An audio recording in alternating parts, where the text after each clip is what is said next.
నమస్కారం. ఇవాళ మనం కంద పులుసు చేయబోతున్నాం.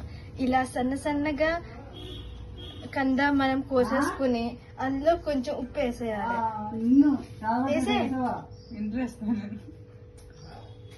కంద బాయిల్ అయిన కంద ముక్కల్ని ఇలా కొంచెం నీళ్ళు వేసుకోండి. అందులో కారము, పసుపు, ఉప్పు వేసి కలపండి. ఇలా అవుతుంది, ఇలా మిక్చర్ ఫామ్ అవుతుంది. అందులో ఈ కంద ముక్కని ఇలా డిప్ చేసుకుని ఇలా మంచిగా దానికి ఇట్లా రాసేసి ఇలా నూనె వేసుకుని అందులో ఫ్రైకి వేయండి. ఇదే మీ కంద వేపుడు అవుతుంది. మొత్తం గోకి తీసాను, గోకి తీసాను.